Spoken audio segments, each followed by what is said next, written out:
All right, we're gonna start the recording right away. Zero stalling. We've been live for like 30 seconds, and we will continue.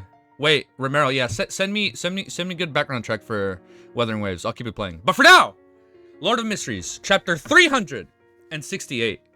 We now have a worthy opponent that's catching up to us, and we got to keep the pace going. Now that we have a worthy opponent. Well, if you guys like what you're going to see, make sure you like, comment, subscribe. And for now, we're going to be reading chapter 368 of Lord of Mysteries. Lord of the Mysteries, I apologize. Sorry, I missed the in that title. 368 is called Taking Him by Surprise. Bet. I'm excited. I was kind of scared after we were introduced to Amon, but I'm getting 50-50. Some people like him and some people hate him. So like I'm kind of skeptical, but we'll see what happens. But here, let's pause, update, and let's keep reading. All right, chapter 368. Taking him by surprise, the stone pillars of the ancient and majestic palace supported the high dome. Klein sat at the end of the long bronze table holding a translucent brown bottle. He checked it over and over again, but he didn't sense any danger from it. Let's begin.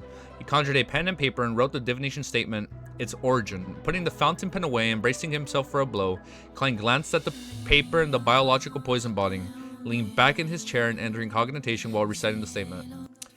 Let's begin.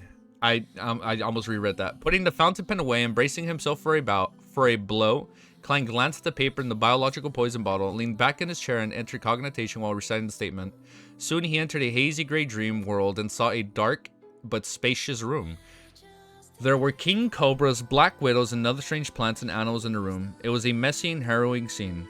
A middle-aged man in a white coat was standing in front of a long table, and in the middle of the room he drew the snake gall and spider venom into the huge black pot that hung from the ceiling. In the end, he even put in a few items that possessed a strong spiritual luster. For example, they would sometimes disperse into a black gas and other times condense into dark green lung-shaped objects. Otherwise, they would be in the form of a tube containing a clear azure liquid of fiery red eyes. In the end, he put in a few items that possess a strong spiritual luster. For example, they will sometimes disperse, let me read this part. They will sometimes disperse into a black gas and other times condense into dark green lung-shaped objects. Otherwise, they would be in the form of a tube containing a clear azure liquid or fiery red eyes. The air around the black iron gradually became vicious. It was gathering towards the center, but it was constantly being pushed aside, making it difficult to achieve its goal. When the white-robed middle-aged man saw this scene, his brow slowly creased, his expression looked slightly anxious. He flipped through the black notebook by his side, gritted his teeth, and used a ritual silver dagger to slice open his wrist. Ugh. Drop of fresh blood dripped into the black iron pot, seemingly breathing life into its content instantly. A terrifying suction force suddenly erupted, sucking in all the vicious air around it. The scarlet blood, which had yet to leave his wrist, was fully sucked into it. And that wasn't everything. Regardless of how the white-robed middle-aged man struggled to resist or how he revealed a terrifying expression, he couldn't prevent his body from approaching the iron pot. His body was stretched, his head was compressed, and amidst his screams, he was eaten little by little by the pot. The hanging specimens, plants, and anything that could move or be moved all flew into the pot. Brown fog suddenly filled the room, quietly ebbing and flowing. By the time it was all over, the room was empty except for the brown translucent bottle lying quietly in the middle of the clearing. The scene quickly faded away and the dream world shattered. Klein opened his eyes and muttered to himself, "So the biological poison bottle is a product of a death-seeking experiment. I thought it was a bionic characteristic left behind by some beyonder." Oh, so it's not a What? I thought it was a bionic characteristic left behind by some beyonder. So this is a biological poison. Wait, so the biological poison bottle is a product of a death-seeking experiment. That's kind of wild. All right. If that were the case, I'd have been able to divine a formula to Klein, a rampager's spirituality and bionic characteristics, as well as a spirituality and bionic characteristic which was contaminated by an evil god, could all be used to divine a formula. Just like the all-black eye which the nimble right Master Rozago left behind. It was thanks to the isolation effect of the gray fog and how the mysterious space was able to eliminate negative influences, giving him the ability to court death. Of course, a bionic characteristics involved many other additional factors. In theory, the chances of failure were extremely high, but Klein only had the confidence to do so after advancing to magician. Similarly, a sealed artifact formed by bionic characteristics could also be used to divine the formula for a potion. However, if they were mainly ingredients, then through the production process and dangerous experiments done by an artisan or other beyonders, turning them into a mystical item, then Klein's divination would be useless at his current state. Even when the enhancement effects provided by the mysterious space above the Grey Fog, it was useless. Not bad. At least I don't have to worry about the biological poison bottle having any other latent risks anymore. Klein glanced at the werewolf fang and wisely abandoned his curiosity. In Empersboro, the opulent villa of Count Hall, Audrey continued her study in psychology. By her feet, the huge golden retriever Susie was sitting there. Her eyes shining from time to time, she wagged her tail as if enjoying the scene. Aw, that's such a cute scene. Look at her wagging her tail.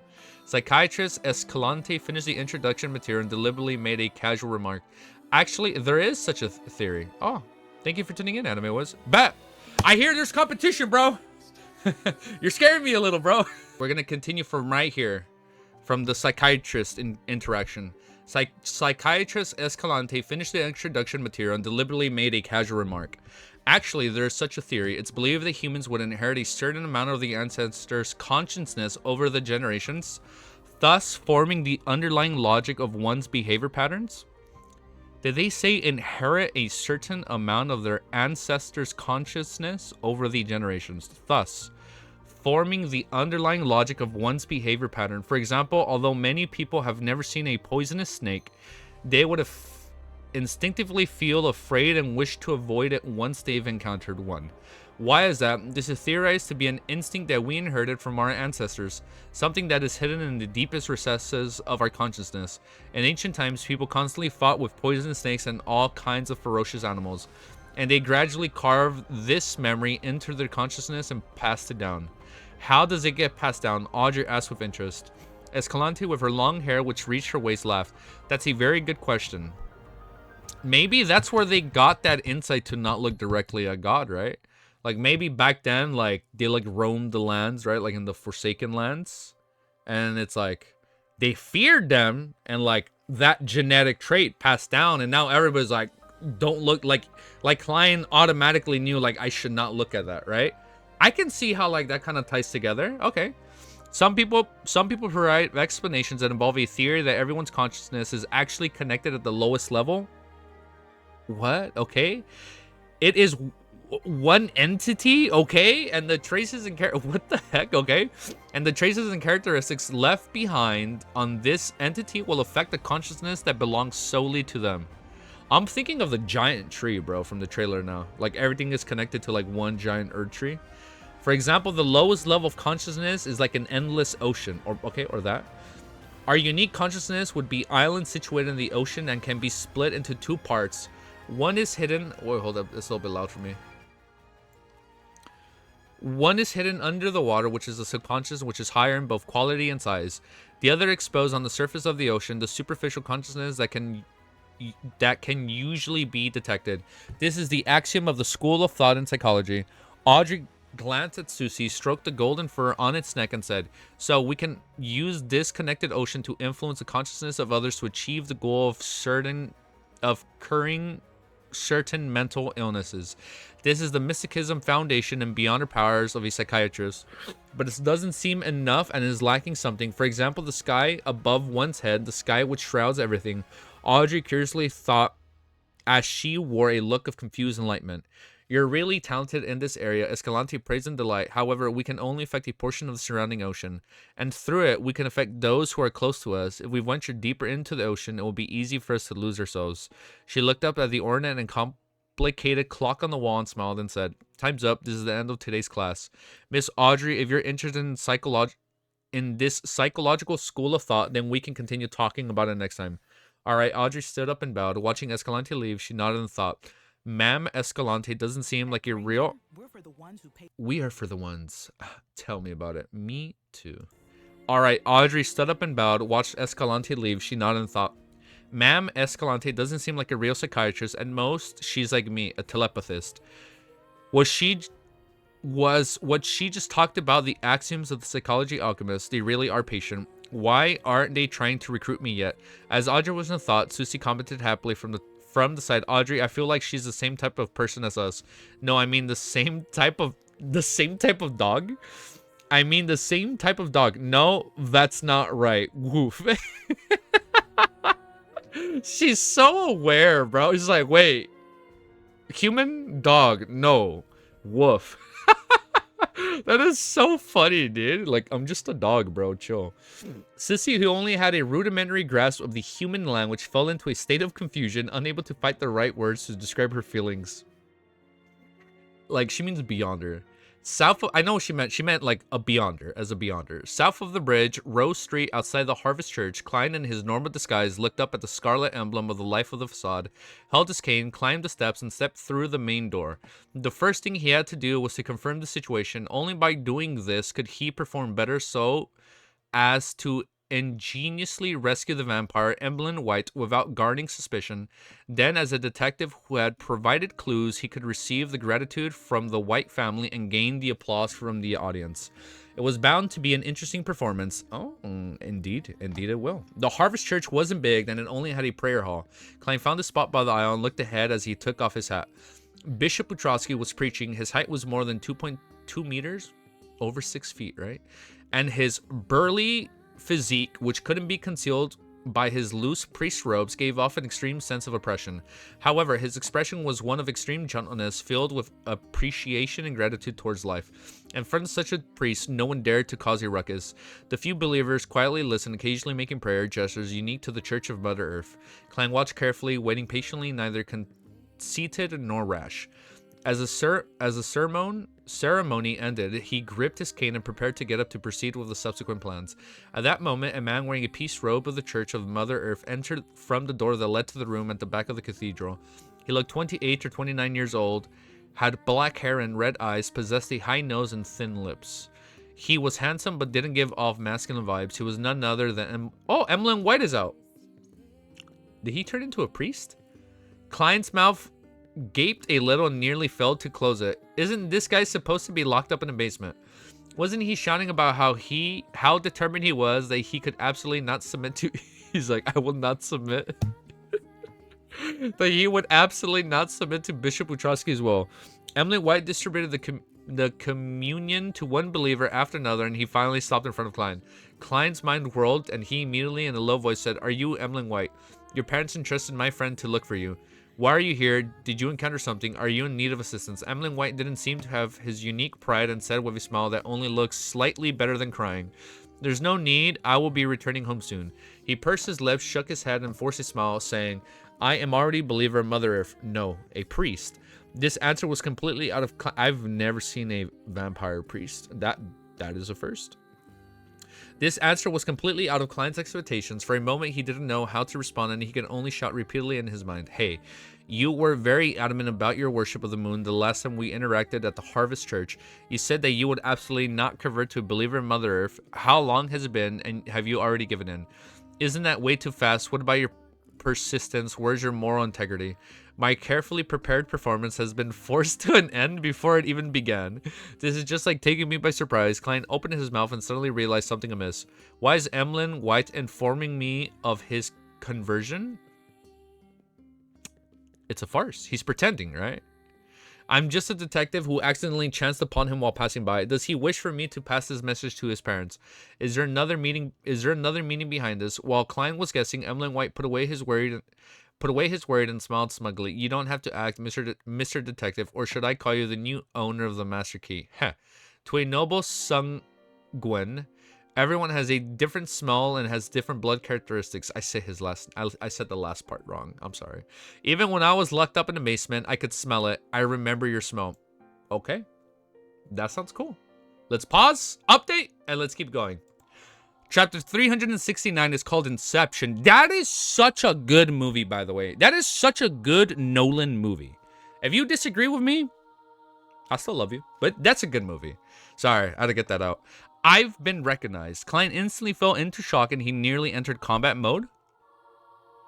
Even if he didn't use his spirit vision, he can tell from Emlyn White's tone and words that he wasn't lying. He was very confident and certain. Just as the tense feeling rose in him, Klein suddenly thought of something.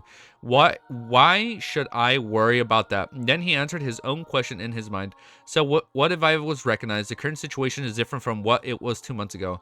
I was left flustered by the incident of Ambassador Bakerland in front of the official Beyonder. I was rushing around trying to grasp at every possible straw. In the process, I ended up making contact with Beyonder circles, and even the possibility of me becoming a Beyonder was quite plausible. Therefore, even if my identity as a Beyonder was exposed, they wouldn't think too deeply about it and dig up my past. And it's very likely that Detective Isengard Stanton is a Beyonder, and he maintains good relationships with the police and the official Beyonder organizations. He had speculated that I was the same as him and tried to gently rope me in. In this regard, I can barely be counted as a borderline member of the official Beyonders, and if anything were to happen, I won't necessarily be imprisoned. More importantly, I have already made my current image so deeply ingrained that I don't have to worry about any wanted posters. If anything goes wrong, then I can just abandon 15-wing streak and my identity as a Sherlock. No, don't abandon your identity as a Sherlock. Well, no, I do want him to be Klein again, so we'll see. I do want him to be Klein Moriarty again. Identity as Sherlock Moriarty, so what's there to worry about? Yes, before I came here, I had also performed a divination, and the revelation was that there was almost no danger. As these thoughts flashed across his mind, Klein contracted pupil, slightly applaud expression, and his finger of flight state east, as if he was discussing the day's weather with Emlyn White. Seeing his calm expression, Emlyn White raised his eyebrows, took a few steps to the side, and squeezed past him before slowly sitting to his side. The vampire looked at Bishop Wachowski, who was leading the believers in the rite of the Holy Communion, and he said with a sneer, "Mr. Detective, aren't you afraid that I'll go to the police station and shout out loud that you're a Beyonder?"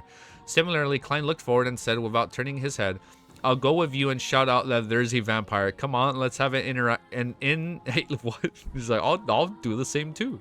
Come on, let's have an internecine outcome. A what outcome? Do you think I'm afraid of you?" Emlyn's white expression stiffened. He raised his right index finger and said, "Sanguine, a noble sanguine." Got it? I'm saying it wrong. I've never seen Inception. You guys have homework today. Watch Inception. Please. It's a good movie. Before Klein could speak out, seeing that the Bishop Wachowski was preoccupied with the rites of the Holy Communion, Emlyn White chuckled and said, "Regardless, I'm finally going to be free." I pretended to submit and told the old man that I was willing to convert to believing in Mother Earth and was deeply penitent for what I had done. Although I had no idea what was necessarily to show repentance, it's not a problem to put on an act. The old man actually believed me like this, and he was very happy as well. He let me out on the spot, and he let me become a priest here. He told me that as long as I memorize the Holy Bible of the Church of Mother Earth, he will allow me to return home. That old Foggy, who's all brawn and has become silly from his faith, sure is easy to fool. Easy to fool. Klein turned his head to look at the vampire, looking smug, he looked forward and said, "Father Wachowski used to be a pirate. He probably killed far more people than the number of people your father has ever saved. Furthermore, most pirates don't trust their fellow crew members. Betrayal and trickery are common among them. To be a relatively successful pirate, able to live in the end, Father Wachowski wouldn't be a person who's easily fooled, even if he's not a bright person." Emlyn White wore a look of disbelief as he wished to retort. Klein rubbed the top of his cane and leisurely added, "Father has a powerful sealed artifact in his possession.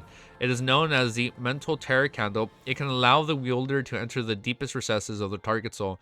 There, no one can lie. Moreover, there's only one of its uses. I don't know if it has any other abilities." Emlyn White gradually froze, his eyes losing focus.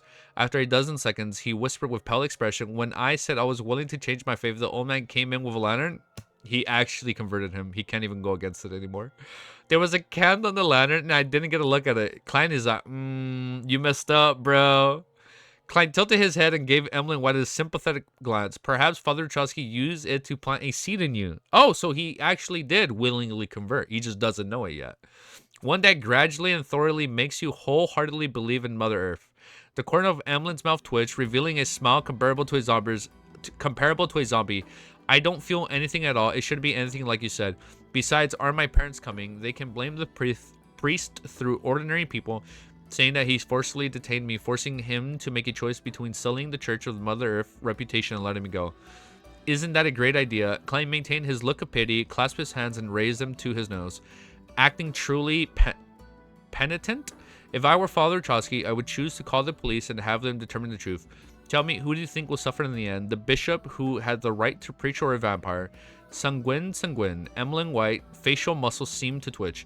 He clenched his fist and punched the back of the pew in front of him. I can wait. Once I memorize the Holy Bible, I will ask the old man to let me return. He is truly a devout person and will not break his promise. Klein didn't turn his head and said with a smile, I've been to 48 River Bay Avenue. Your parents have already moved away. Naturally, not only will they move away, they will also move somewhere I'm not aware of. Emlyn White responded without hesitation. Klein added with a relatively relaxed tone, they moved in a hurry. They left a lot of things behind, such as the things in your room. Emlyn White's expression suddenly became extremely wonderful. He gaped his mouth abruptly, stood up, squeezed past Klein, and rushed towards Bishop Utrowski, who stood in front of the sacred emblem of life. Father Utrowski, I want to return home. I want to return home. I want to return home, Emlyn shouted. Seeing that there were still believers who hadn't finished their Holy Communion yet, Father Utrowski didn't respond. He merely gave the pitiful vampire a calm look. Emlyn quickly shut his mouth and became quiet. Very submissive. He paced back and forth, looked extremely anxious. Smiling, Klein stood up, took his cane and hat, and strolled to the aisle in front of the pew of the cathedral's hall. When Holy Communion was over, he walked up to Father Trotsky and said with a serious expression, Bishop, I don't know why you're retaining Emlyn here, nor do I want to know. I only know one thing. His parents have entrusted me to take him back. If this giant-like priest agrees to my request so easily, I can only light a vigil candle from this vampire. Emlyn, no, I'm sure he would hate candles from this day forth. It's best to mourn for him, Klein secretly thought. Father Utrowski looked down and then at them and replied gently, Emlyn can return home at any time. Klein gave Emlyn White a glance, raised his right hand, and tapped his chest. He wanted to gesture the sign of the crimson moon by tapping in a clockwise fashion, but in the end, he forced himself to draw the triangular sacred emblem. Emlyn became rather anxious from the look Klein gave him. Without a word, he rushed to the door of the cathedral and left without a hitch. Klein followed him at a moderate pace without any signs of anxiety. After proceeding forward in what appeared like a jog, Emlyn suddenly slowed down and said in a daze, I feel like I'm starting to miss the Harvest Church, the feeling of memorizing the Holy Bible and the sacred emblem of life. I wish to return to clean and tidy the place. It'll only take an hour. This planted seed is even more vicious than I had imagined. No matter where this vampire goes, he returned to the Harvest Church every day and worked for an hour. That's actually quite alright. At the very least, the seed which was planted didn't change Emlyn's faith. In a way, he showed him some respect, but why did I use the word respect? The candle's called the Mental Terror Candle, and it's said to be from a dragon. The spectator pathway is rather scary. Oh, I feel like this is slight foreshadowing for Audrey. Maybe, like, in the future, she'll be able to, like, instill one's thoughts, right? And, like, forcibly spectate from the shadows by making people do what she wants them to do. I can see that, right? Because it's part of the spectator pathway. Okay, I see where we're going. Klein tapped his cane and said, do you need me to remind you of anything? There's no need. Emlyn's expression distorted as he angrily said, I will fight this feeling. Cook, bro, you know what it is? It's like the voice from Dune. If you guys have watched Dune, you know what's the voice. It's like she's gonna gain the voice. Audrey, you mean Susie? Both of them, actually. Both of them are gonna obtain, like, the equivalent of the voice from Dune, but, like, in the Lord of Mysteries universe. Like, where they tell somebody to do something, and they do it, and then they can spectate and, like, digest.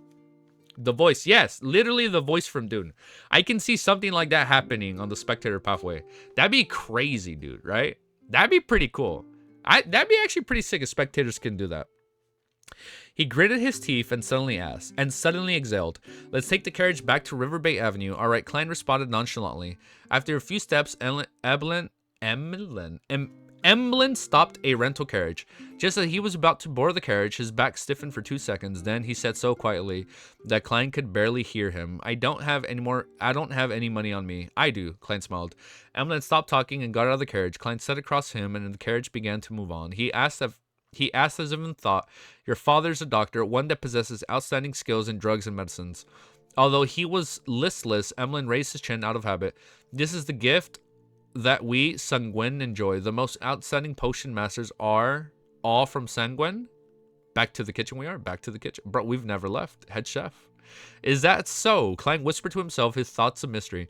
Emlyn said after a moment of silence, write to your friend and tell him that I have returned to River Bay Avenue. My parents will come looking for me. All right, Klein answered simply. After nearly 20 minutes, the carriage pulled into River Bay Avenue and stopped in front of Unit 48. After paying the fare, Klein got out of the carriage and saw Emlyn White look towards the bedroom. His expression becoming abnormally excited. Restraining himself, the vampire pressed his hands to his chest and bowed deeply at Klein. In any case, I must thank you. Klein immediately revealed a smile. There's no need to thank me. The bounty reward of finding you and your transportation fees will be obtaining from your parents. Also, you have to concoct a medicine with beyond effects to help me treat a patient. This is a reward that your family should pay. Wait, who? Who will we treat? What? Okay, that's a little confusing. So that would be payment?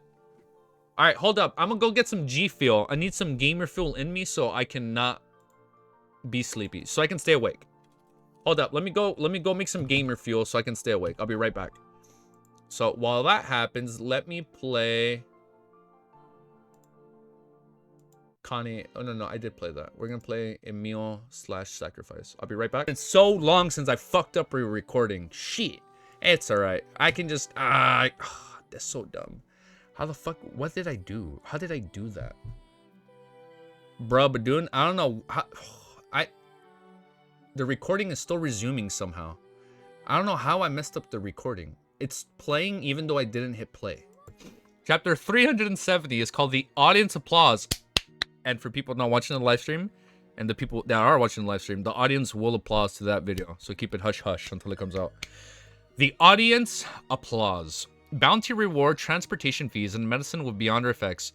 Emlyn White was left momentarily dazed when he first heard that. This was not the answer that he had expected. What about your gentlemanliness?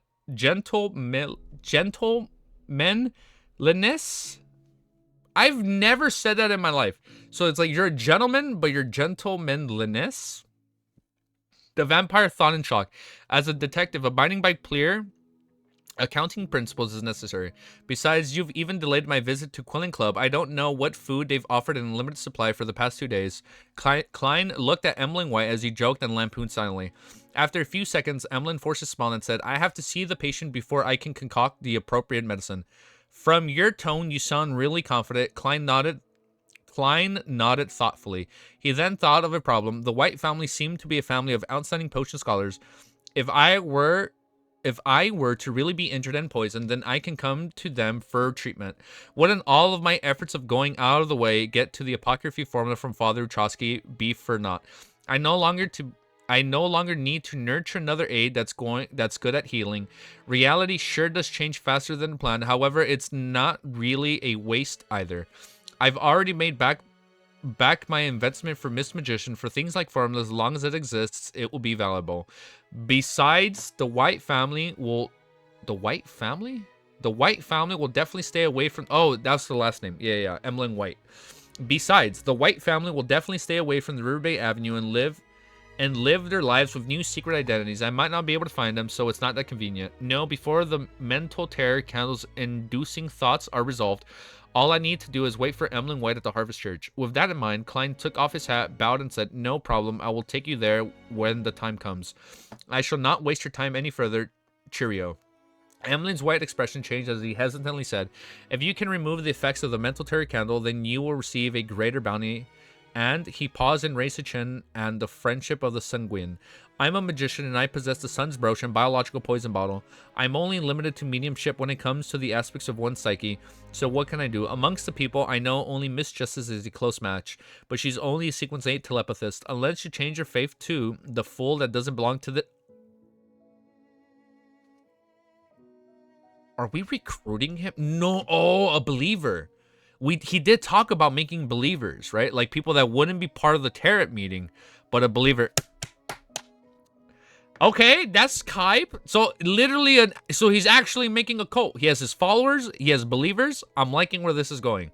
Unless you change your faith to the fool that doesn't belong to this era, then we will be able to find out how to use the knowledge recorded in the Book of Secrets to help you solve this problem through a corresponding ritual. Speaking of which, vampires seem to be worshippers of the primitive moon, very similar to the Shaman King and the like. Could the ancient god recorded in the City of Silver, the vampire ancestor Lilith, be the primitive moon? Okay. The vampire ancestor Lilith be the primitive moon. So there's a correlation right here. Klein said with a smile as his thoughts wandered. I'll keep a lookout for ways to help you. Emlyn White nodded and didn't say anything else. He impatiently turned around and rushed to the door. If it wasn't for the fact that the carriage driver was still nearby, he would have spread his black bat wings and soared direct. He has wings? Hype, Kype. I see what you did there.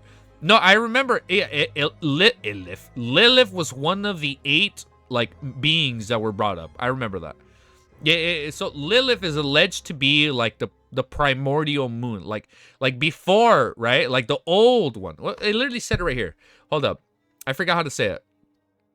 I lost my place, but you know what I mean. You know that I know what you know. Come on, guys, come on. Klein laughed and shook his head emotionally. He's also a sword, by the way. Imagine he just turns into a sword. He has wings, and then the wings turn into swords. Wait. He also has a sword, by the way. Oh, I don't know. Wait, that's not a spoiler, right, Jin? No, I think we're good.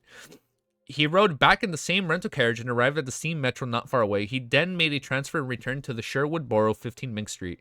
Before entering the room, Klein, who had become accustomed to opening the letterbox, checked for letters. To her surprise, there really was a letter. There was no stamp on the letter. It was addressed to Detective Sherlock Moriarty and was signed off with Jurgen Cooper. Lawyer Jurgen. Okay, puzzled, Klein picked up the envelope and tore it open. Under the light of the street lamp, he saw a piece of paper and 2 bills. The denomination of these 2 notes were 1 solely and 5 solely, a total of 6 solely. I feel that I fed the cat 3 times during the period. The agreement was 2 solely per instance. Realizing this reason, Klein opened the door and lit the gas lamp. As he unfolded the letter, he discovered that it didn't contain much, and the words of the Jurgen had handwritten were as precise and serious as it was. Dear Detective Moriarty, thank you for taking care of Brody over the past few days. This is the reward you deserve. I rang the doorbell twice and found that you weren't at home, so I can only put the payment in an envelope and put it in your letterbox. As I might not be able to come back until tomorrow evening, I might miss the verbal agreement which my grandmother promised tonight. As a lawyer, I value the validity of verbal agreements and hope that they will be carried out strictly. Finally, thank you once again, Jurgen Cooper. Mr. Lawyer, your gratitude is so dry and boring that it's even inferior to Brody's. But the explanation for your behavior is very detailed. It really fits the Jurgen style. Also, why place it in my mailbox? If this were Earth and the time before I transmigrated, I might need even look in the mailbox downstairs for months. Really? Okay. Klein smiled as he folded the bills and placed them in his pocket. Then he took out a sheet of paper and wrote to Detective Stewart. After writing the beginning pleasantries, he wrote after some deliberation. I found Emmeline White at the Harvest Church near Tutva Street. It's a very small cathedral belonging to the Church of Mother Earth. It isn't very common in Lowen. Emmeline White claimed that it was because of certain matters that he chose to run away from home. Afterwards, he was taken in by the bishop of the Hope of Harvest and stayed there, becoming a... Klein thought for a moment before writing down the word volunteer. Then he added simply, thanks to my persuasion, he had returned to 48 River Bay Avenue. However, he might visit the Harvest Church often for volunteer work. When he was done, Klein read through it. Then he put down the pen and neatly folded the letter. He rummaged around for an envelope, but he didn't affix their corresponding stamps. He planned to hire someone to deliver it directly to Stewart House the next day. If he were to go through the Kingdom postal systems, even if he were to put the letter in the mailbox now, he wouldn't be able to get it taken away by the postman until tomorrow, and then there would be the process of sorting and delivering it. So although he was also in the royal capital of Backland, Stewart would have to wait at least until the day after before seeing the letter. Only then would the Whites be notified, and during this period of time, Emmeline White was a penniless guy who only had figurines. This is also for the sake of receiving payment early. Klein chuckled tidied up the coffee table and returned to the second floor to brush his teeth and ask, okay, POV change. On Wednesday morning, after spending 2 solely and entrusting a rental carriage driver to deliver the letter, Klein bought some of the main ingredients for Desi's seafood rice. Intending to cook fried rice today, he couldn't help but swallow a mouthful of saliva when he thought of the purely white rice.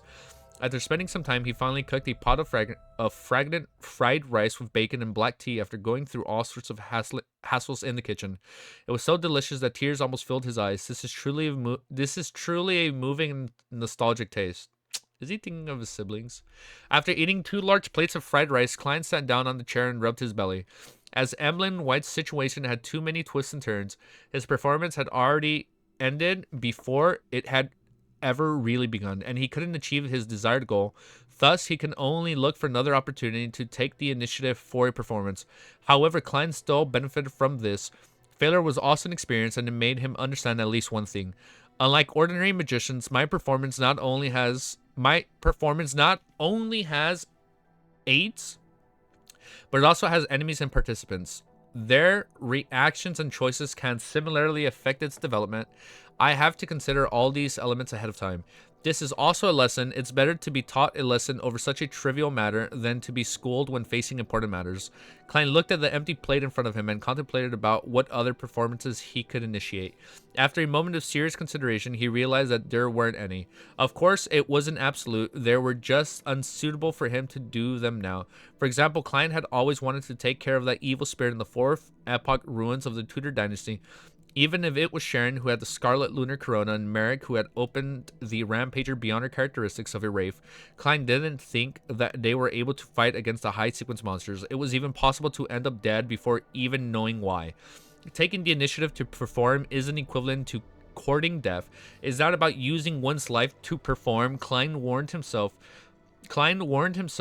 there was something else he wanted to do, but he didn't think there was much of a choice. It was to find the strange child, Will Acupitin, who had brought bad luck to the surgeon Aaron. Oh, the one that got the operation. Yeah, okay, I remember him. Klein had always been interested in the tarot card which the child possessed. Oh! Wait. No, it wouldn't be a card of blasphemy. Because Roselle put them in... Oh, maybe it would be a tarot card, right? That'd be a little on the nose.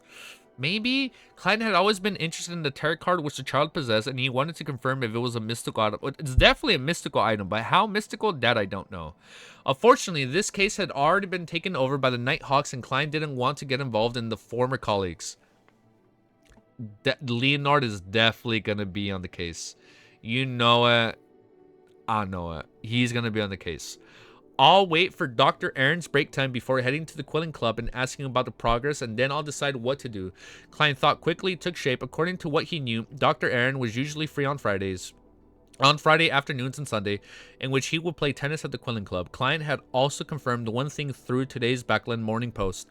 There would be a Beyonder gathering tomorrow night organized by Eye of Wisdom. I can't sell the werewolf Beyonder characteristics or the biological poison bottle for the time being. I can't even find someone to turn the former into a mystical item. The high sequence Beyonders of the Rose School of Thought are definitely still active nearby, filled with rage. I bet they can't wait to find Sharon, Merrick, and their helpers before tearing them apart. He had to keep a low profile in the area for the time being. Klein picked up his napkin, wiped his mouth, and began to clear the table. He had wanted to rest for the day and go to the Quilling Club for a leisurely day without taking the initiative to perform. But then he recalled the Amon avatar, which attempted to penetrate the gray fog, and he recalled the role that the Book of Secrets had also played in the herring moment. So Klein lit the fireplace in the living room and brought the Book of Secrets back to the real world. He then concentrated on reading, studying, and taking notes. Of course, he would later burn the corresponding notes above the gray fog. It was already noon before he realized it when he suddenly heard the doorbell ring. After hiding the Book of Secrets, Klein entered the living room and went straight to the door. The visitor was thin, bearded Detective Stewart. Oh. He looked at Klein with great reverence and excitement, and he couldn't wait to praise him. You really are a great detective with abundant resources and channels. You were actually able to solve this kind of case without any clues. Why do I feel a slight change in my spirituality? Because he applauded him. He's like, oh, so he can digest his magician potion as a really good detective. Did I not say that a stream or two ago, or did I not say that a stream or two ago? Why do I feel a slight change in my spirituality? It seems like the potion has been digested a little more. In other words, my performance still enjoyed some limited success. However, there's only one person in the audience. Ooh, just imagine a whole group of detectives. Oh, so he'd be like Sherlock solving cases in the public audience. Ah, okay. However, there was only one person in the audience, and only he was fooled into seeing the wonderful outcome. An audience applause really is effective. Klein was startled before he revealed a warm smile. Oh, look at that. Wait, why would we do that? We love him. We love him, Bullseye. All right, let's pause, update, and let's keep going. I see you, misters. I see you. Let's pause and let's keep going. Chapter 371. And I lied. You guys are looking at me that I did not update this. Detective Moriarty's first fan. Oh, look at that. No, it's just good luck. God was watching over me. Klein modestly stepped aside and invited Stewart in. When what he said was the truth, and this matter did involve good luck. Long before Stewart had accepted this mission, he already knew of Emlyn White's whereabouts. Stewart shivered and he took off his coat and hat and hung them on a rack in the hall. The darn weather is getting colder. Perhaps I should try using those coats with the cotton stuffed inside them. He said, you can't call this cold, right? If you go to the north of the Mid-Sea Shire and live in the winter country for a day, you'll understand what truly low temperatures and true winters are like, Klein chuckled. Then he generously asked, a cup of hot tea. I would love one. Stewart followed him to the activity room on the first floor. I've been to North Mid-Sea Shire, and I know about the cold and the snow there. It was a nice vacation, but Backland's cold isn't inferior either. I went through my clothes like magic and seeped into my bones. Oh, what a wonderful fireplace. Stewart stood in front of the burning fireplace for 20 seconds before he sat down on the sofa. He looked at Klein, who was busy brewing instant coffee, and he said, I'm going south for the holiday to go fishing at Desi Bay for New Year's. What about you? Do you have any vacation plans? We put up with Backland's air for a year and work hard to save money, all for such a holiday. Tell me about it. Perhaps I should head to Desi Bay as well, Klein said hesitantly. He turned his head to the side of Stewart's face, and for a moment he seemed to be in a trance. This involved an agreement, an appointment with his older brother Benson and sister Melissa. Ha! I'll show you my fishing skills when the time comes. Stewart continued without end. We still aren't rich enough, otherwise I'd like to travel to Fasik, Intis, and even the southern continent. After he finished making the coffee, Klein handed the man a white porcelain cup. He took 2 steps back and sat down across from him. Holding the cup, I scrolled down too much. Holding the cup in his hand, Stewart took 2 deep breaths out of his fragrant and warm steam. After resting for a few seconds, he put the cup down and said very formally, according to our agreement, I'll share the reward I received this time with you. The Whites gave a total of 50 pounds, and you obviously did more than I did. Sherlock, how about 30 pounds? I still have to pay my informant for their work. Only 50 pounds. If vampires only were 50 pounds, Klein couldn't help but silently lampoon. But he also knew that it wasn't that the Whites didn't want to increase the bounty. It was because they were worried about giving too much money and scaring the detectives into making unnecessary associations and attracting the attention of the police or some official beyond our organizations. So don't keep it too high or don't keep it too low. Okay.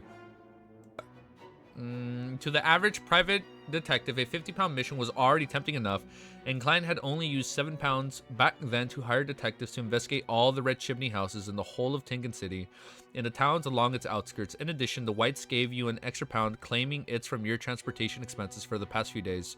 Looking somewhat puzzled, Stewart produced 6 5-pound notes and 1-pound note. Klein reached out to take them, casually checked their authenticity, and didn't explain the transportation fees. Stewart, Twitch is empty? Yeah, I just saw that on Hinge. My bad. It is empty, huh? I lost my place. In addition, the Whites gave you an extra pound, claiming it's for your transportation expenses for the past few days. Looking somewhat puzzled, Stewart produced 6 5-pound notes and 1-pound note. Klein reached out to take them, casually checked their authenticity, and didn't explain the transportation fees. Stewart didn't ask any further questions and instead said with a smile, apart from Mr. Stanton, you're the best detective I've ever met. Did you join this profession midway, or have you studied under a great detective prior to this? What great detective have I studied? There's quite a number. There's Sherlock. That's exactly what I was thinking about. Like the original Sherlock Holmes. Oh man, there's Sherlock Holmes, Hercule. I actually don't know this one. Hercule Poirot, the forever elementary school student, and the guy who swindles others in the name of his grandfather. Klein suddenly lampooned. He thought and said, I come from Mid-Sea Shire and I did various jobs before I became a detective. That's why you're so rich in knowledge and experience, Stewart said in enlightenment. Hey, I'm a bit embarrassed by your flattery. Klein smiled but didn't respond. Stewart took a sip of his coffee and said, Sherlock, I hope you can provide me with the help in the future. If I encounter a different case that I'm unable to solve, my social connections in the detective circles have widened. Klein replied cautiously, if I have the time when the time comes. After some idle conversation, Stewart tactfully offered to take his leave, and Klein accompanied him to the door. After putting on his coat and hat, Stewart was about to open the door and leave when he suddenly turned around and sincerely said, Sherlock, you live too simply. Your talent deserves better coffee. Ah, Klein was stunned for a moment, but then he merely felt a bit embarrassed. He laughed dryly and said, I can tell the quality of coffee. It's all the same to me. After sending Stewart off, Klein went to the butcher to the butcher's to buy a few ox bones and some beef. He went to the vegetable shop to buy some ingredients such as white radish, rounding up all the required condiments. He wanted to prepare beef bone radish soups for dinner and eat and with the leftover and oh my god, and eat it with the leftover rice. As for noon, he found a random restaurant on the streets and ate a small serving of lamb chop. After a leisurely afternoon, Klein continued to study the Book of Secrets, and the more he read, the more he realized that he knew little about mysticism. Fortunately, he had a solid foundation. He quickly grasped many things once he came into contact with them and pondered over them. In the evening, he smelled the tantalizing fragrance of the bone stew, and his Adam apple bobbed up and down twice. He heard the doorbell again and thought it was a bungle to signal dinner time. Gulping down his saliva, Klein walked behind the door and reached for the handle. The image of the visitor naturally appeared in his mind. It was a handsome but not masculine red-eyed vampire, Emlyn White. There's no need to rush him at all. What a man of his word. Klein opened the door and smiled. Good evening, Mr. White. Emlyn raised his chin, letting his impatience show in his expression.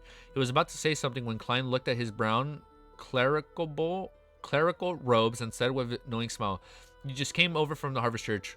Who was the one who said he could resist last night?" Unable to maintain his gentlemanly demeanor, Emlyn gritted his teeth and said, that old man. Damn it, how do I get rid of this inducing suggestion?" Before Klein could reply, he patted the clothes on his chest and said with a stern face, "Take me to the patient. There's a good dinner waiting for me." As he spoke, he sniffed indiscriminately, and he had smelled something. Klein picked up his coat and hat without saying another word. "All right, I'll take you there now." After closing the door and taking a few steps, he cautiously asked, "Do you have a certificate to practice medicine?" How else am I supposed to convince Lawyer Driggin to allow Miss Doris to take the medicine? Emlyn looked up at the sky at a 45-degree angle and said, "I don't need those papers to prove my ability." Before Klein frowned, he casually added, "It's too simple. I obtained it easily by going through the process." This tone makes it sound like he's rather proud of receiving a certificate for practicing medicine. Klein smiled without a word. Looking at the wet ground in front of him, Emlyn casually said, "Do you know what I like the most about Backland?" "What?" Klein responded without any curiosity. Emlyn chuckled and said, "The persistent gloomy sky with fog that bloats out of the sun. This allows me to go out during the day without feeling too much discomfort. It's great except for the air." In other words, the sun really would deal certain damage to the vampires. Fortunately, I thought of this yesterday and didn't bring the sun brooch with me. Otherwise, I wouldn't be able to communicate with Emlyn. Klein seemed to gain an understanding. As they conversed, they had already arrived outside of Driggin's, and Klein went up to ring the doorbell. After a while, the door opened and Miss Doris, who was dressed thickly at home, said with a pleasant surprise, "Mr. Detective, I wasn't expecting you." Brody, the black cat, crouched to the side, looking at Emlyn warily, and thought as if felt that something was amiss about him. "Oh, it knows it's a vampire." Heisenberg? Wait, what are we talking about? Breaking Bad? "I became acquainted with a doctor who's good at treating lung diseases, so I've come..." Oh, they're gonna treat her. "So I've asked him to come and give you a checkup. Let me do introductions. This is Dr. Emlyn White." Oh, that is so sweet. "Is that so? You still actually remember this? What a good child." Doris happily invited the two inside. Oh, that is so sweet. Aw, child. Klein's mouth twitched, but he didn't say anything in the end. On the way into the living room, Emlyn whispered, "The patient's problems are they're irreversible. She's very old and rather weak. Even if I give her medicine, she would only be able to live through this winter. She would pass away in 3 to 5 years, unless she's given an immortal potion or like, as spoken in legends. That's all that can be done. Or should I turn her into a sanguine? But at her age, she can no longer endure the changes of beyond her characteristics can do to her body. Furthermore, my parents and I don't have any excesses characteristics less. Irreversible." Klein was startled and silently sighed. He said to Emlyn, "Make her the medicine first. We'll leave that to after the winter."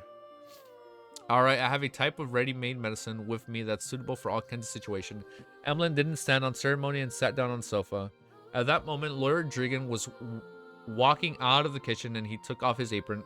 He asked Klein about the purpose of his visit. "Dr. White, what do you think of my grandmother's lung disease?" Driggin asked seriously. Emlyn was obviously very experienced in such situations. He first explained the ins and outs of the lung disease, and after most it flew past Jurgen's head, he said, "What she needs most is warm and healthy air. That's my most sincere advice. In addition, I have special medicine that she can take for free." As he spoke, he took out his certificate and a small metal bottle. Will there be any side effects? Dragon asked cautiously. No, the only problem is that it can't cure the root of the problem completely. It's just a temporary cure. Emmeline replied in a very professional manner. If it weren't for Detective Moriarty, I wouldn't let anyone try it. Perhaps I can give it a try, cough, Miss Doris interrupted.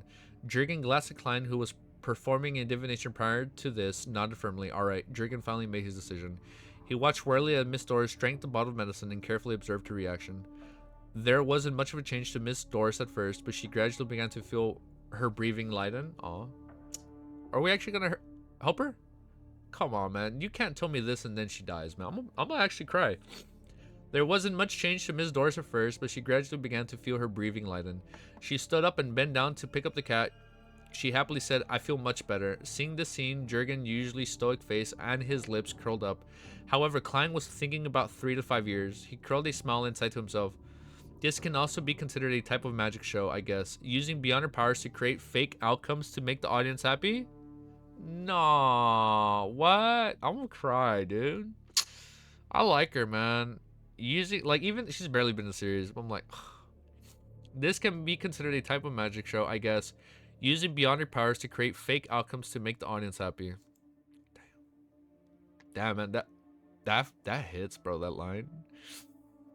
To create fake outcomes just to make the audience happy. Damn, man. All right, let's pause. Let's update. Let's digest that moment and let's continue. Chapter 372 is called Missing Case. Zero Stalling. Chapter 372 is called Missing Case. After waiting for more than half an hour and confirming that nothing unexpected had happened, Klein and Emmeline White left Lawyer Jiggin's house and proceeded in silence. Each of them preoccupied with their own thoughts. Soon they arrived outside 15 Mink Street. The vampire Emmeline White put his fist to his mouth, coughed lightly and said, the payment he had been paid. I hope we won't meet again in the future. That sounds pretty cool, but Mr. White, have you forgotten something important? Klein smiled politely.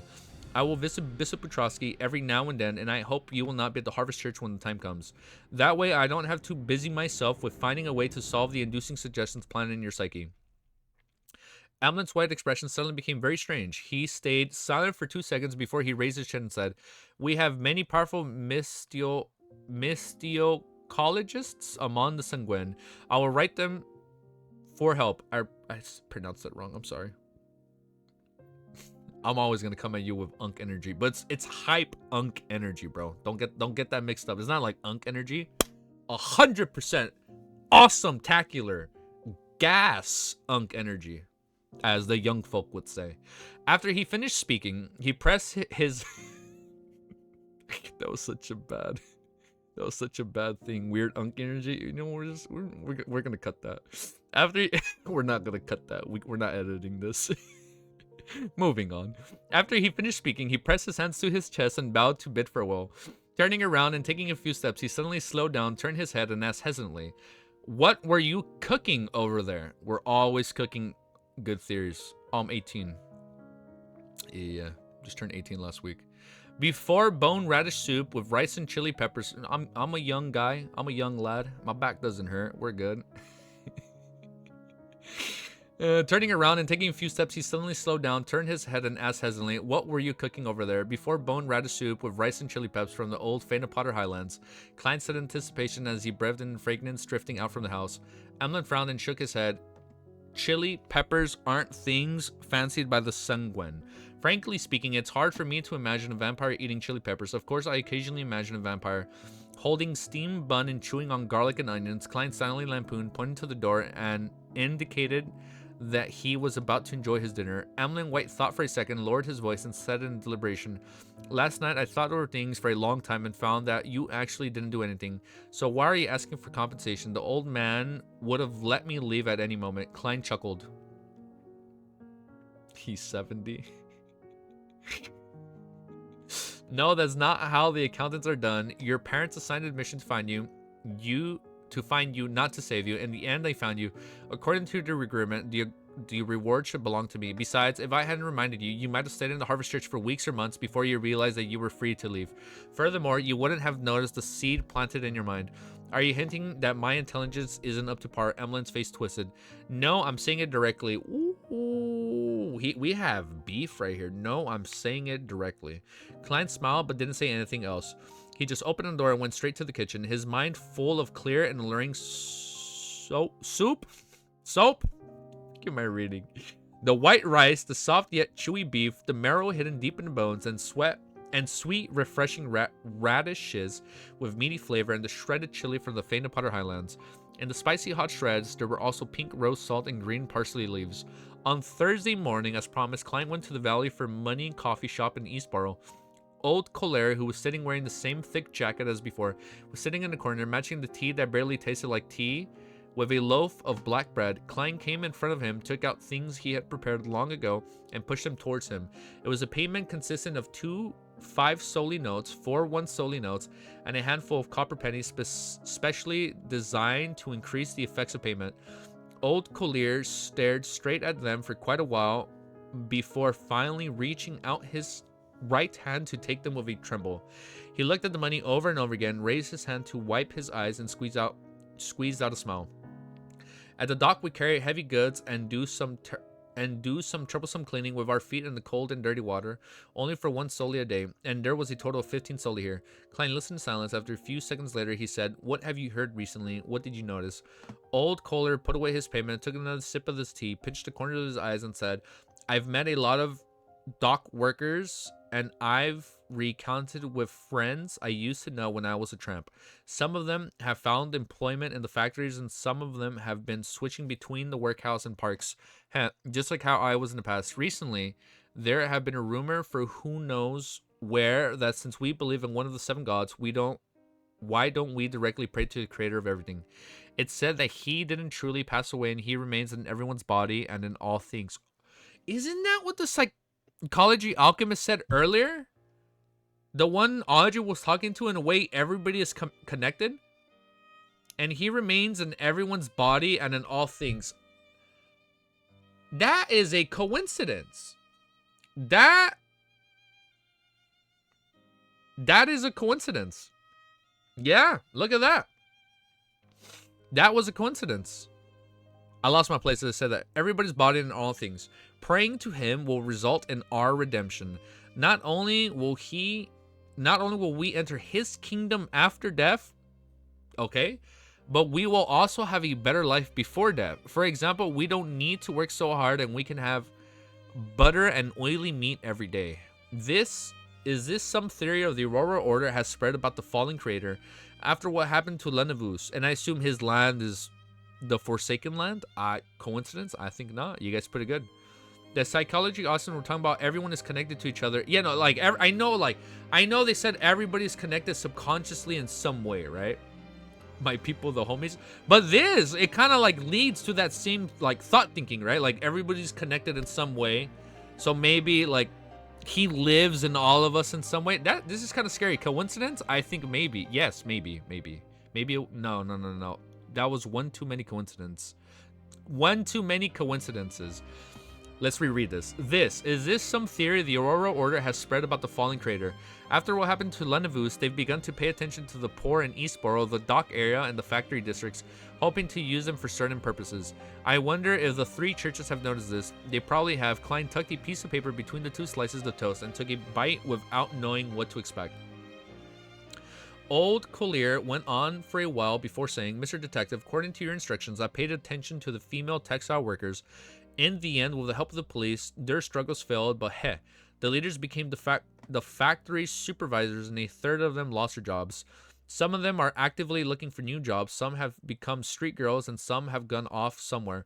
The entire East Borough is in chaos. If this was a situation where Rear Admiral Hurricane Quillingus came to Backland, he could come to East Borough to kill one of the 2 people every day without anyone discovering and noticing them." Klein signed in his heart. Old Collier continued to recount what he saw and heard daily before saying, "By the way, Liv's youngest daughter has gone missing." Liv? I don't remember who's Liv. Liv. Klein was certain that he had never heard of this name. Old Collier then said in realization, "She's the laundry maid you and Mr. Reporter met last time?" "She is the laundry maid you and Mr. Reporter met the last time.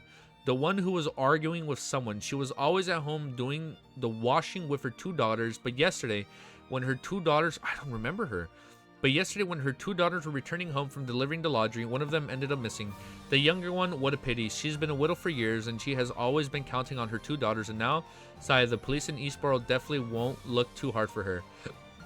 Unlucky people tend to meet with even worse situations because they have no ability to resist dangers or change their environment. This phrase suddenly flashed through Klein's mind. After a few seconds of stone-like silence, he said, "Take me to see them. I'm a detective, so maybe I can help them find her. They have no money." Old Kalir reminded him, "They'll pay in another way." With an applause, right? Klein picked up his hat and cane and said, "I occasionally do volunteer work too. Sherwood Borough, the apartment with the 2 ladies originally rented. Shio had resumed her life as a bounty hunter, and Fours hastened the pace of her new book, hoping to save the money needed for the Beyonder ingredients required by the Trickmaster potion. But writing a book wasn't something one could write that easily. Fours scratched her hair irritably and decided to go out for a walk to seek out inspiration. As she walked, she found that she had unknowingly returned to a familiar place. Diagonally ahead of her was the Josefa Clinic, a fairly large private clinic where she had first worked. The clinic with the old lady. Oh, yeah, I remember it. Yeah, this is where she first ran into the Beyonder. Like, "Oh, do you want to be like me?" After staring at it for a while, Forrest thought of the old lady who had guided her into the Beyonder world. She turned into a small alley on the right and took out a shortcut to a nearby street. The 2 sides of the street had leaves fluttering down the parcel tree. It was a relatively quiet place. Forrest remember that the old lady lived at Unit 39. Back then, she would occasionally visit personally to deliver medicine, give her injections, or even to help her with her daily chores. It's almost been 3 years. That place should have been rented out again. There might have been several changes in tenants. I still remember when I came to tidy up the items she left behind. I discovered many notebooks about mysticism. Forrest walked under nearly barren parcel tree and slowly approached Unit 39. As she recalled her past experiences, she gradually gained some inspiration for writing. At that moment, she saw an old man in a heavy woolen coat and a black half-top hat standing in front of Unit 39. He had rung the bell 3 times. After a few minutes, seeing that no one was opening the door, the old man with blue eyes shook his head and turned around. He whispered in puzzlement, "Still no one." What does that mean? The husband? We'll find out. He suddenly noticed that Forrest, who was looking at him from nearby, he hurriedly walked over gently and urgently smiled, said, "Beautiful lady, do you live in this district? Do you know Libero and Elisa?" Elisa, isn't that the old lady's name? They haven't been any tenants in that house lately. After some deliberation, Forrest said, "I don't know if Miss Elisa I know is the one you're looking for. She lived here a long time ago, but she passed away 3 years ago.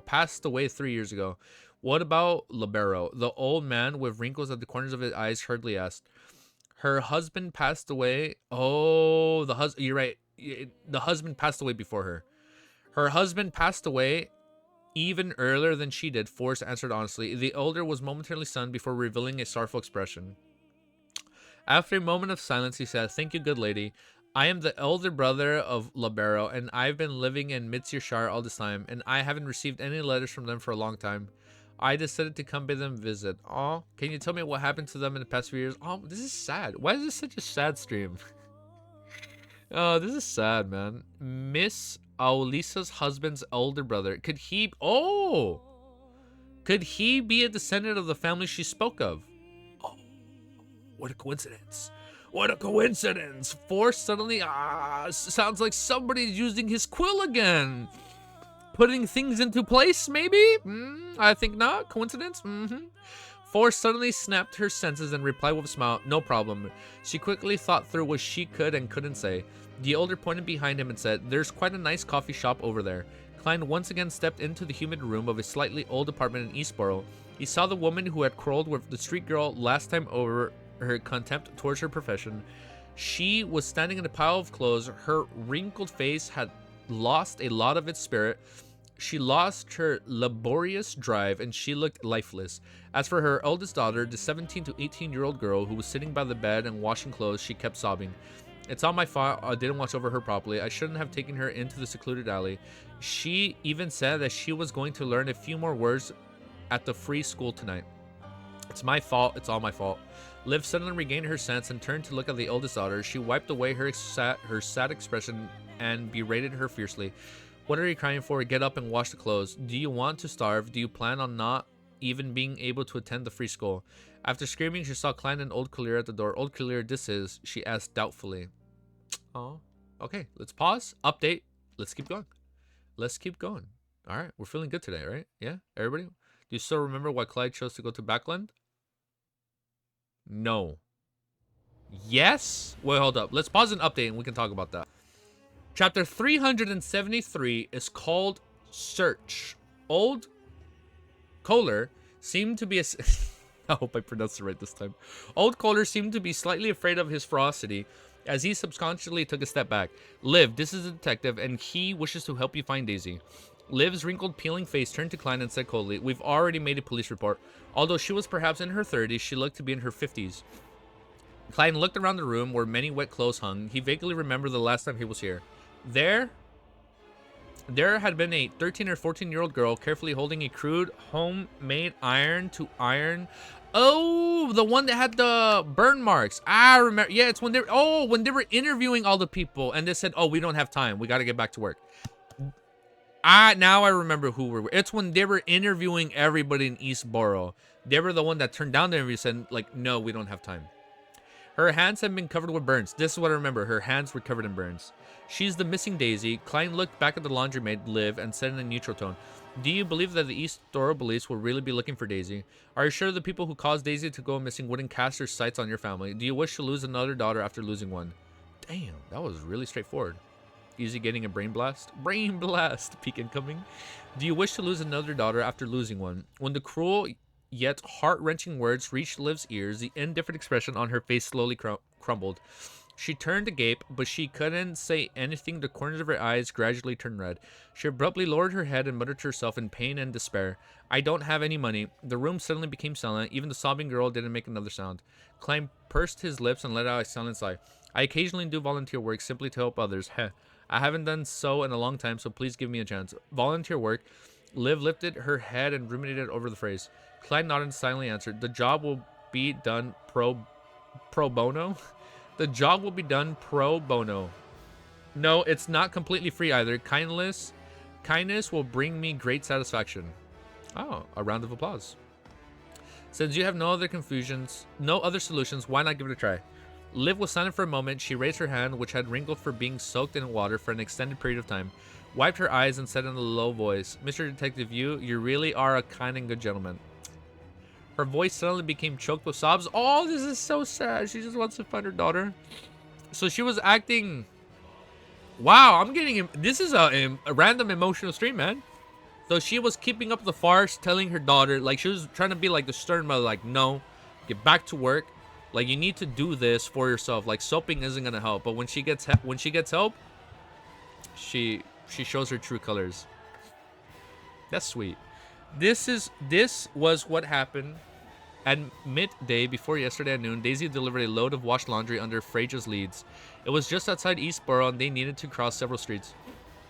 In order to rush back for lunch, Freja had chosen a secluded alley. But a momentary distraction left her realizing that Daisy, who had been following her, was gone. She retracted her route, but never found Daisy, and Daisy hasn't come back yet.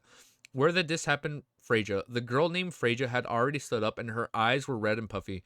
She sobbed and said, right here, in Brooklyn Axel Lands. Mr. Detectives, will Daisy be all right? Probably, Klein replied without much of an expression. He looked around and asked, do you have anything that Daisy often carries? I can borrow a police dog. It has an excellent sense of smell and can be used to find a person based on the lingering scent. No, Liv thought for a moment and said with a sad expression. Freja once again shed tears. She felt as if the situation had turned into one of despair once again. Suddenly, she blinked and said, waiting, there's something. Daisy vocabulary book. Vocabulary book? Old Kohler asked. Liv sniffed and said, I make Freja and Daisy attend the free school at night. I can keep washing clothes, but they can't always be doing the same. This lady is such a good mother. Klein couldn't help but sigh. The free class offered at night were set up by the three major churches of some charity organizations. From 8 to 10 o'clock in the evening, the school would be free of charge and would even provide stationery and a certain amount of paper.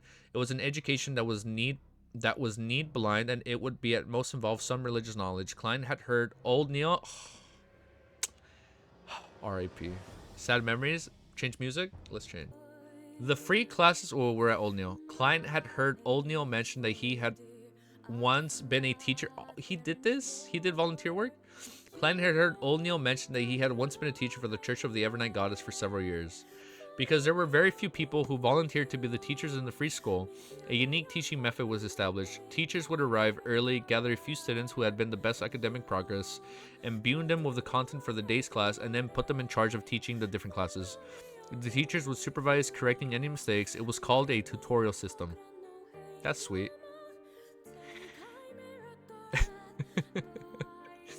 Corresponding to the free classes were the free organizations such as the technical workers' workshops, which were very truly accessible to the poor and one of the few outlets to escape from poverty.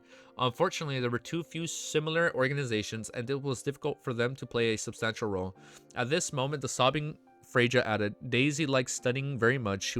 She was made the tutor of her class by her teacher. She would put together the vocabulary words, and she had copied and hugged them in her bed every day. She would wake up early and go out into the street to recite them under the light of the dawn. She always found it regretful, and there were no street lamps around here. As she spoke, Fraser rushed back to the bunk bed and took out a stack of crumbled papers from under the tattered pillows. Due to it being in a human environment for extended periods of time, the words that were copied on it had already been smudged. The edge of the straight sheets of paper were torn out, as though she had been turned over and over by someone for a long time. Mr. Detective, is this okay? Fraser had declined the so-called vocabulary book, which had no bindings at all. He anxiously asked. Yes, Klein answered very simply. He wasn't trying to comfort Fraser, although it wasn't the kind of items Daisy carried around all the time. It was something that had accompanied her all this while. Moreover, it had been projected with Daisy's strong will. It was excellent for using it as a dowsing to seek her out. He casually flipped through the vocabulary books and said, Then I'll start taking action. The earlier I find Daisy, the better. Liv and Fraser were unable to find words to describe their feeling. All they could do was watch as Klein and old Kohler leave, repeating the words, thank you. Oh, this is sad, bro. I hope Daisy is okay, man. It's going to be sad if she's not. Oh, my God. I'm getting too attached to these random ladies in Eastboro. It's moving the heart, you know? Thank you, Mr. Detective, and thank you, gentlemen. Oh, and thank you, good gentlemen. After leaving the apartment, Klein turned to old Kohler and said, You should pay attention to those female textile workers who lost their jobs, especially those who have neither found jobs nor become street girls, and pay more attention to those who have gone off to unknown places. Pay attention to your own safety, ask less and listen more. If you do this, we'll get you a bonus. All right, old Kohler nodded heavily. He didn't immediately bid farewell. After hesitating for a moment, he asked with a tone full of expectation, You'll find Daisy, won't you, Mr. Detective? I can only say that I will do my best. Klein didn't make any guarantees. Old Kohler signed and smiled bitterly. I've lost my child, so I'm very unwilling to see this sort of thing happen.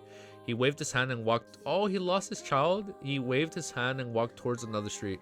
Klein left the area at a leisurely pace, wrapping Daisy's vocabulary book around the head of the cane, and without attracting any attention, completed a dowsing route seeking. There are results towards the northwest for the time being. It is not possible to confirm if I'm surviving an interference or misdirection. He looked down in the direction in which the cane was going to fall and put out his palm to steady it. I butchered that. According to the revelation, Klein went all the way of Eastboro and hired a rental carriage. Half an hour later, the carriage would occasionally change direction, stopped at Iris Street, near Sherwood Borough and Westboro. It stopped in front of his house with a vast lawn, a wide garden, a small fountain square, and a marble statue. At this moment, Klein's cane had fallen down inside the carriage and was aimed straight at the direction. Through the window, Klein could see the guards patrolling inside the gates and furious dogs with their tongues out. The security inside was quite tight. More importantly, even without using divination, the spiritual intuition made him sense that there was a great danger hidden within. What is this place? How can Daisy's disappearance involve such dangerous place? Klein thought for a few seconds, then he told the carriage driver to keep going. The carriage driver replied with some surprise, Sir, are you not here to visit Mr. Capim? Capim. The name sounds extremely familiar to Klein. It does not sound familiar to me. He smiled and asked, What do you think? Why do you think so? There will always be people coming out from Eastboro who ride in my carriage all the way here. This is the home of the rich and powerful Mr. Capim. The carriage driver casually replied.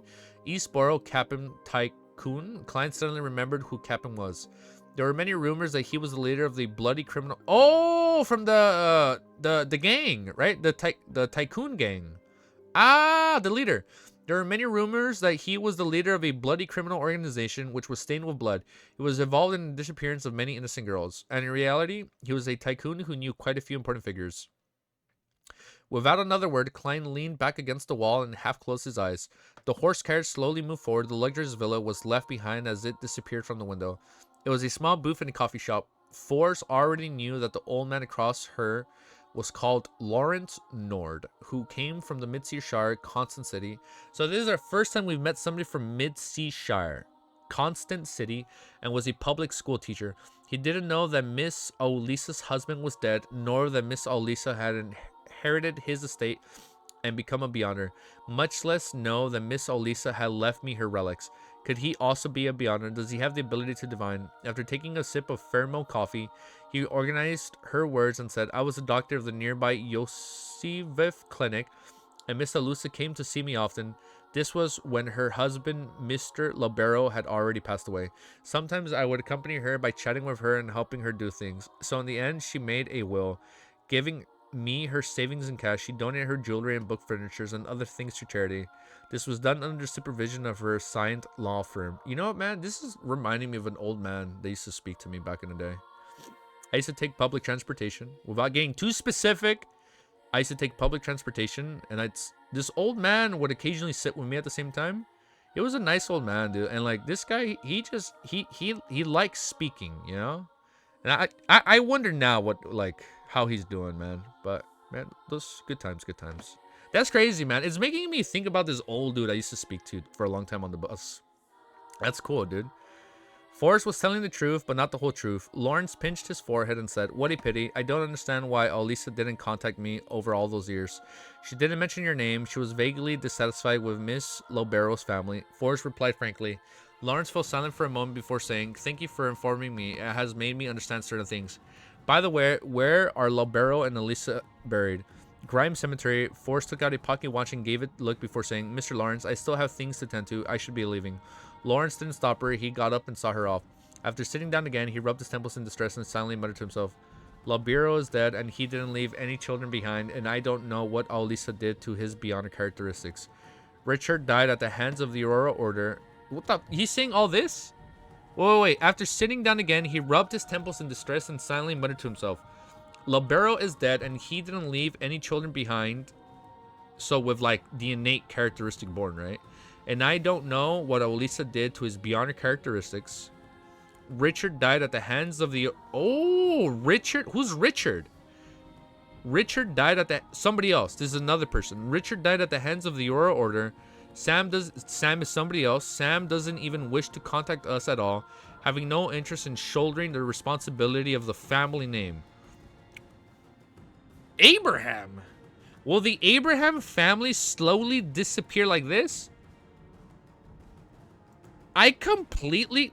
Wait, was it revealed that they were part of the Abraham family? Because the Abraham family was part of the long list of family names from the second epoch, right? Or the third? Or the fourth? One of those. Anywhere between 1, 2, 3, and 4. It was like, yeah, it was during all the, like, the family name reveals. Okay. All right. Let's pause. Yeah. Okay. See, the brain is jogging. I am remembering some things. I've been re-looking at my notes.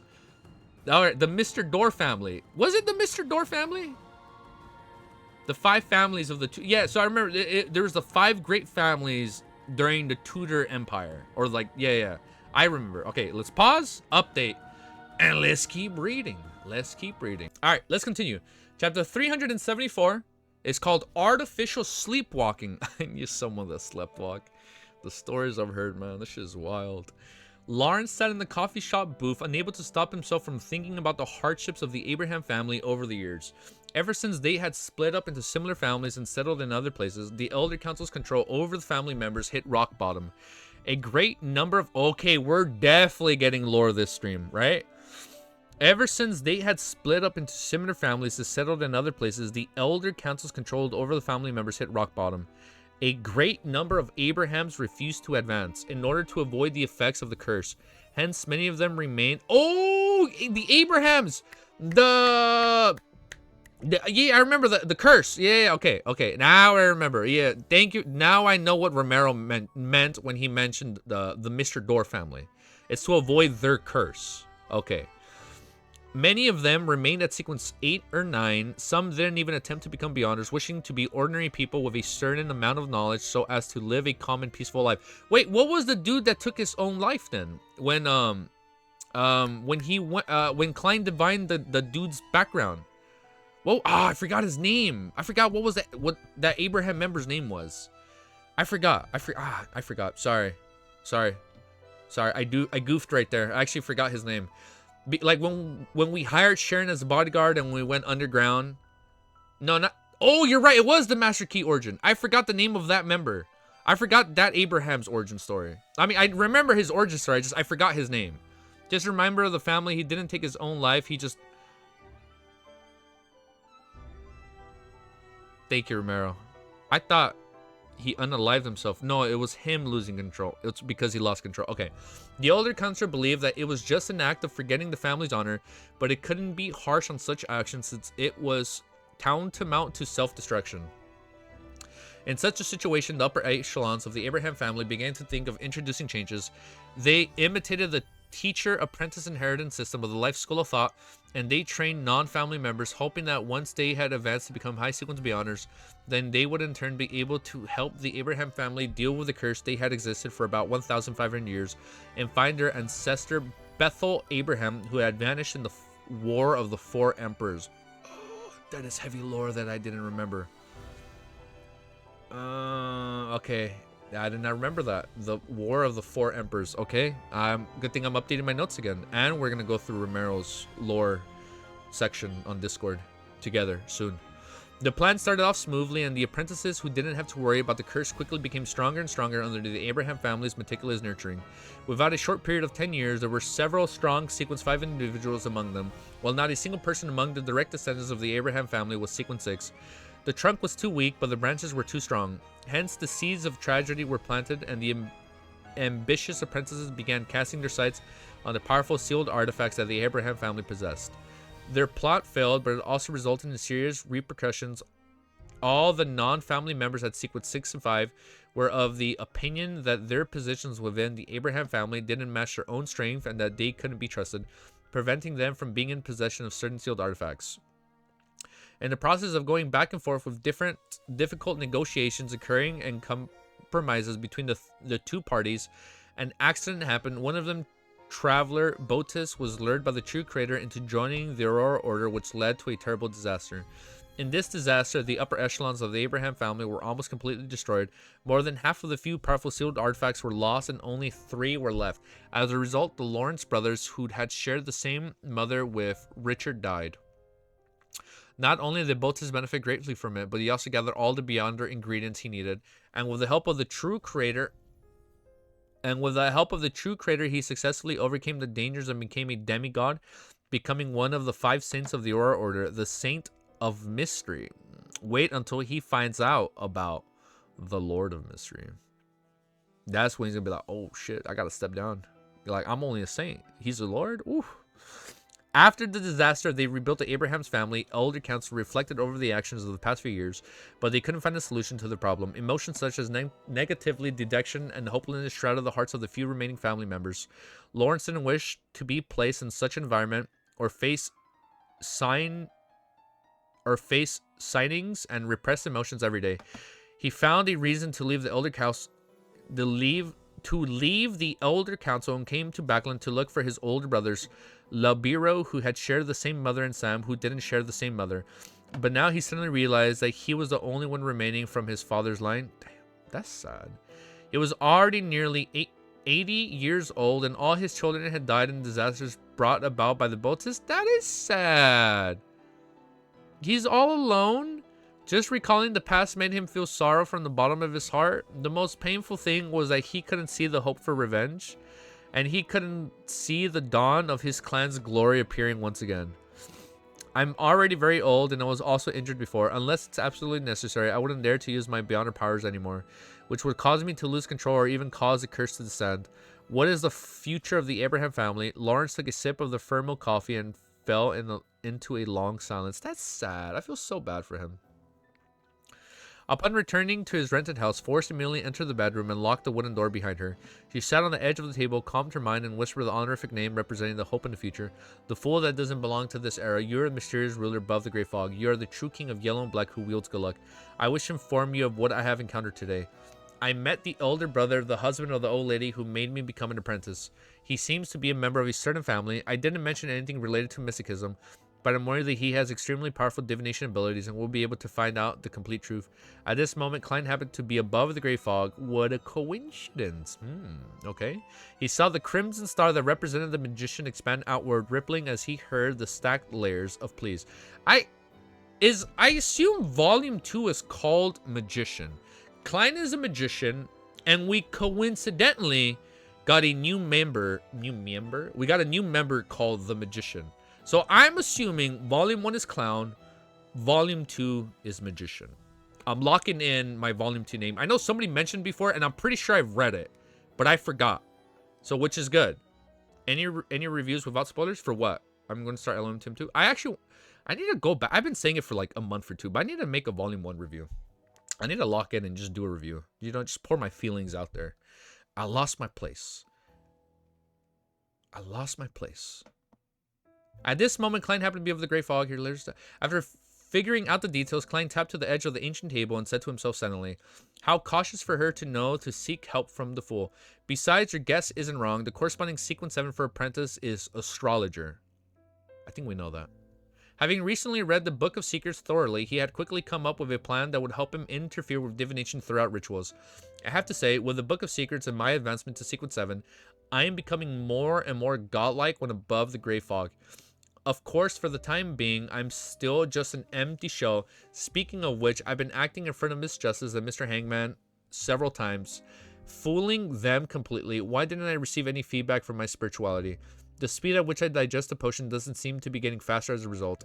Does it have to happen in the real world? Yes. It might be possible that their applause as an audience has been blocked by the gray fog, preventing them from directly affecting me. Just like, oh, what a coincidence.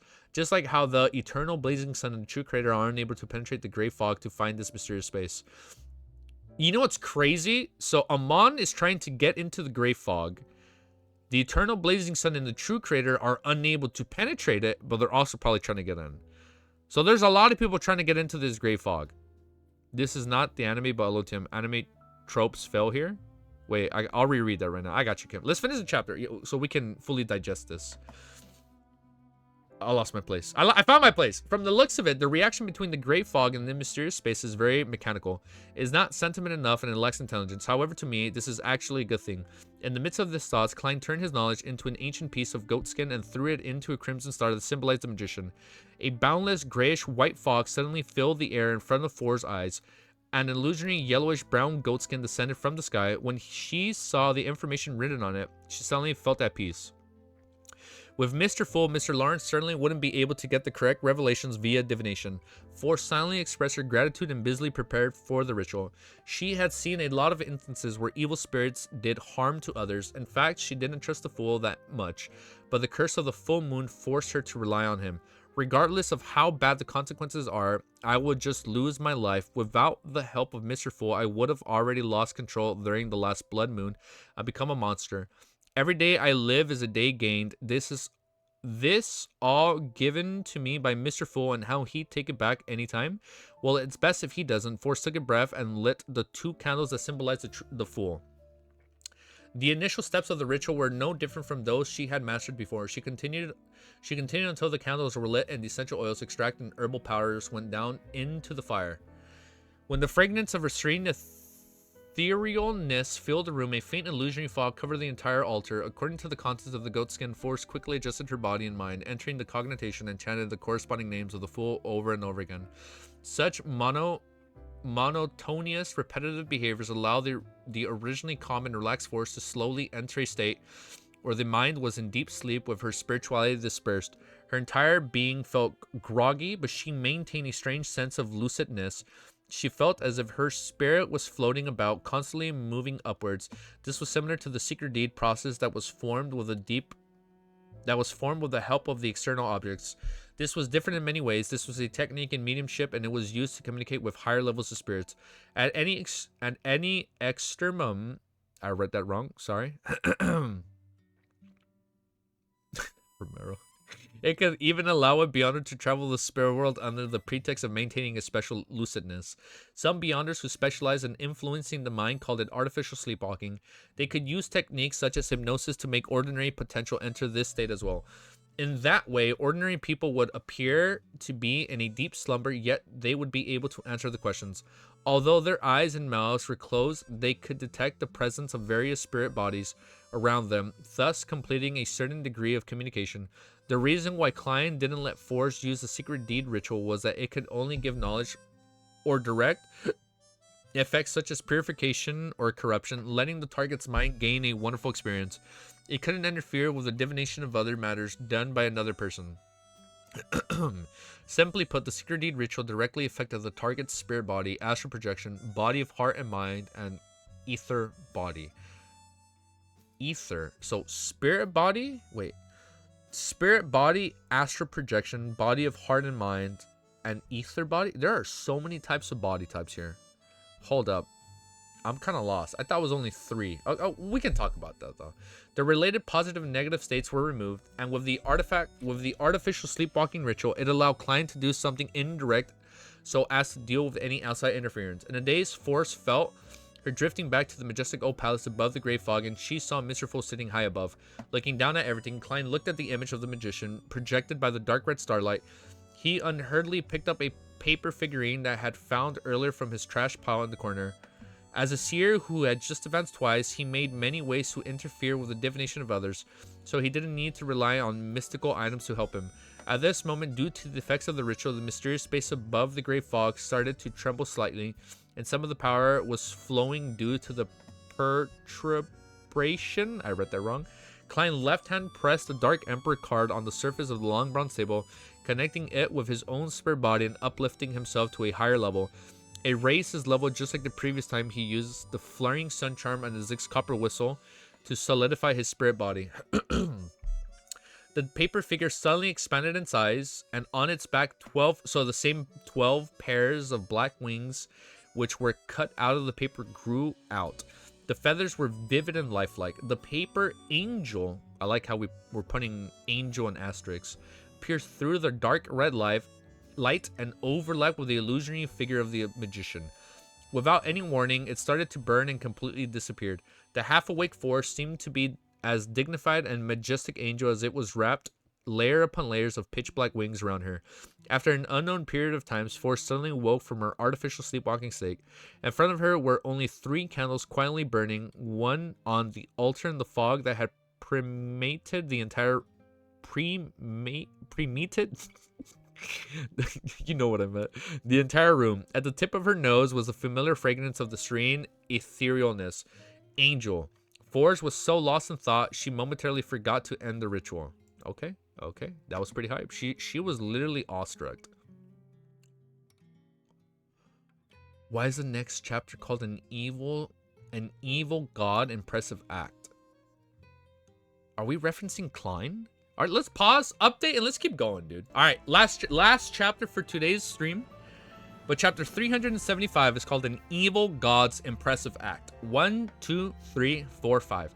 I think there were 12 pairs of wings. According to the canon descriptions of the various churches, that's an angel of the highest rank. Force tried to recall what she had seen in her reverie. She was both shocked and not that shocked, as if she had encountered was a shocking event that she had previously taken for granted but had simply never encountered it before. It isn't surprising that Mr. Fool has the services of an angel. From the fact that Miss Justice, so they think the angel is like her disciple or whatever, his disciple. For the fact that Miss Justice and Mr. Hanged Man occasionally use the word him to refer to him, one can imagine so. The fact that he's able to isolate the effects of the moon ravings allows me to infer. However, my request was only to interfere with Mr. Lawrence's divination, yet he actually made an angel protect me. Isn't this too extravagant, or is this just a routine act for him? One more problem. Why are there feathers on the angel wings black? Does this signify the degeneracy or death? Oh. What is the true identity of Mr. Full? Which great being is he? Dev, who was rumored to have died in the Pale Era, he wishes to be reborn through the Tarot gatherings. Four suddenly took... Dude, they all have their own thoughts. Like, Audrey's like, oh my god, Mr. Full is so cool. Olga's like, I must be respectable. Derek is just curious. And now Fours is like, oh my god. Like, he is an evil spawn. Everybody has their own interpretation of Klein. And I like that. I like that. Four suddenly took a deep breath, completely unconcerned that the gentleman named Lawrence would find anything wrong with her through his divination.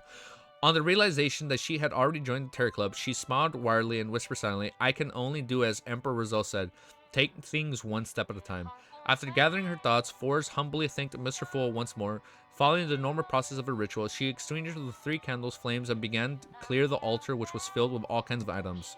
Above the gray fog, Klein temporarily put the matter of the Abraham family at the back of his mind. According to his original plan, he conjured a pen and paper and wrote the following divination statements. Daisy's current situation. Putting the fountain pen away, Klein stacked Daisy's vocabulary book and the piece of paper with a divination statement on it and held it in his left hand. Then, leaning back in his chair, he entered a state of cognition, reciting the words, Daisy's current situation, over and over again. After 7 times, Klein fell silent, his eyes black with a hint of red before grayness surfaced in them. One scene after another began to flash. Some were contagious. Some were contagious?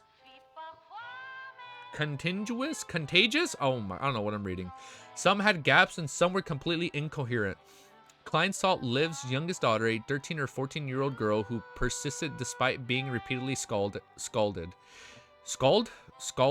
She was dragged into a remote alley by a man wearing a heavy jacket, a grayish black cap. We've seen this description before. Isn't this the Abraham dude? By a man wearing a heavy jacket and a grayish black cap. This was the Abraham guy. After he covered her mouth with a handkerchief from behind. Another man who was dressed the same took her legs and they lifted her as they quickly walked away. Their destination was a carriage parked outside the alley. The whole incident was over in less than a minute or two. And by the time Daisy's sister Fraser returned to search for Daisy, the carriage was already gone. Within the carriage, a sharp, ice-cold dagger was held to the muddled head, Daisy's face, and lewd threats rang in their ears. The carriage drove into the luxurious villa. Oh, the same carriage guy. Oh, it's the same carriage dude. Ah, remember, he was like hinting like, oh, a lot of people come here, right? We got him. I'm somewhat of a detective myself. Now that's next level cooking. You know why the carriage guy probably said that? He was probably eyeing Klein to see if he can be a potential victim as well. I thought he said the plot chickens. D. Daisy was in a small dark room, and from time to time the sounds of women's cries, screams, and curses echoed outside. Daisy woke up and cried out for help, but the door was open and she was kicked away. The pain made it impossible for her to get up. She wept as she continued to cry Mother and Frasier. Oh, that's hard to read, man. Klein opens his eyes and realized the paper he had held in his left hand had already been crumbled by the tight grip. He had established that Capim was the mastermind. That's what I'm talking about. Capim was the mastermind behind the many disappearances of the young ladies, and that he was the boss of a criminal organization. The problem, however, was that the case shouldn't and couldn't involve the powerful Beyonder forces. At most, there were be a few money-hungry Beyonders at sequence 7, 8, or 9, and they were helping out. It would have made the Klein's spiritual intuition give him warnings and intense danger the moment he approached the villa. Is Captain himself a sequence 6 or even a sequence 5 Beyonder? He's taking one now. He can do it again. He can fight him again. However, it's not difficult for a Beyonder of this level to earn money. There's no need to do such dirty and complicated matters. He just has to find all the gangs and collect protection fees via protection racket. It would be easy and it wouldn't dirty his hands. Could there be some kind of hidden plot behind Capim's human trafficking? As he pondered, Klein used the power of the gray fog to restore Daisy's vocabulary book to its original state. After a few seconds of silence, he took out another piece of goat skin and wrote a new divination statement. Saving Daisy is a dangerous matter. After reading it carefully twice, Klein removed the spirit pendulum from his left wrist, letting the topaz pendant fall and hang above the surface of the paper, almost to the point of touching the statement. After taking a few seconds to compose himself, he closed his eyes and began to recite the divination statement he had just written. When he finished reciting it, Klein opened his eyes and looked at the pendulum in his left hand.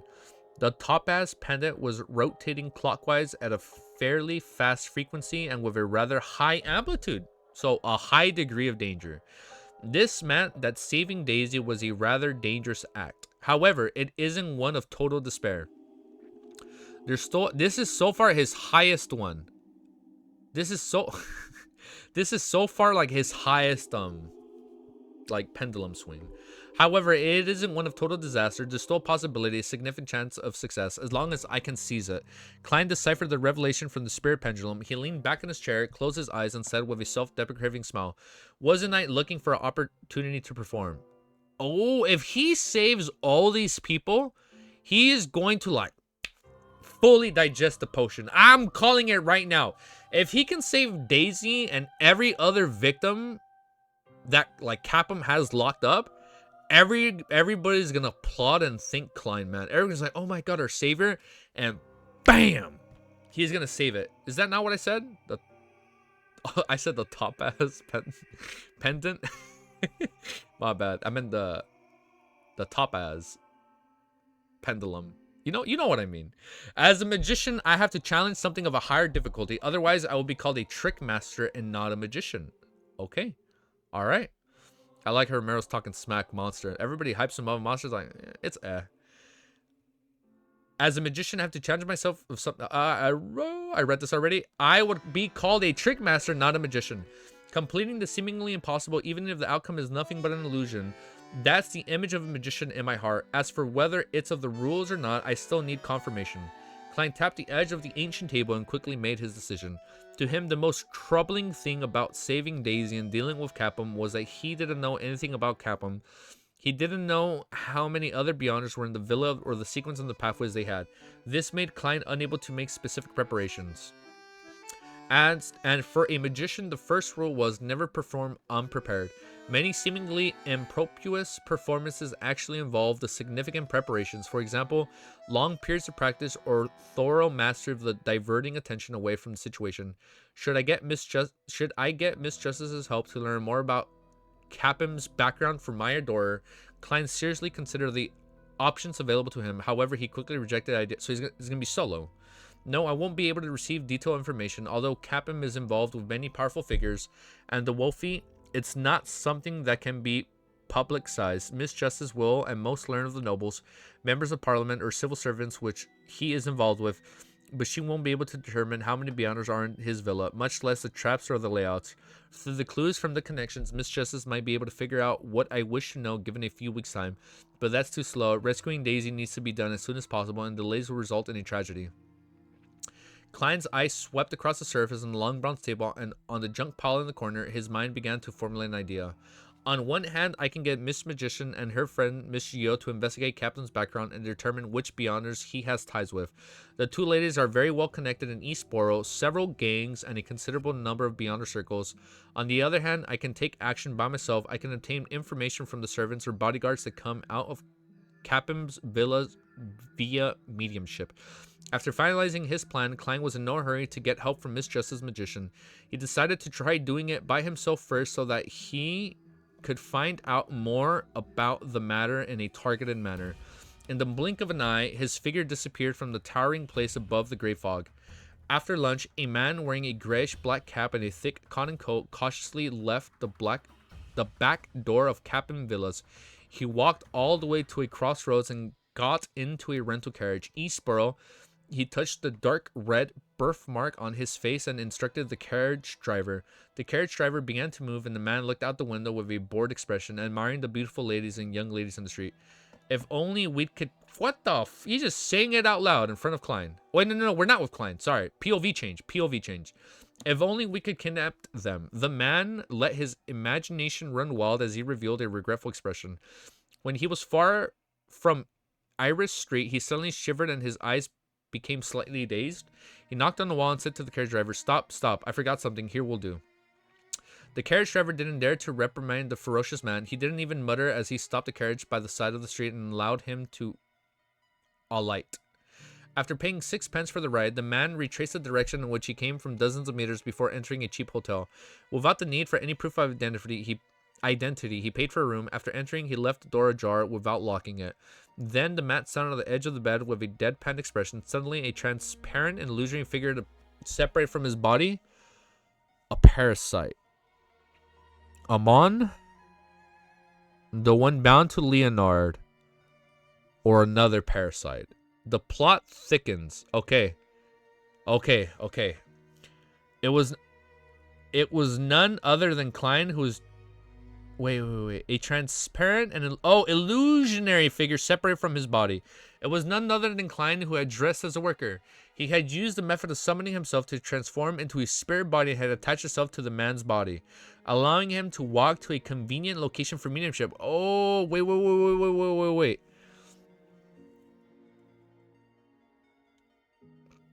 Klein kind of acted like a parasite. So we know Amon's pathway can interchange with a seer. I forgot what else was mentioned. Apprentice? So maybe Klein would eventually become a parasite, and then he can like latch himself onto everybody, right? And then that goes back to what we read in this stream. Like everybody's like subconsciously connected in some way, and we're referencing him. And then maybe Klein was him all along, right? Like him. You don't recognize Mount Tai? You're counting death.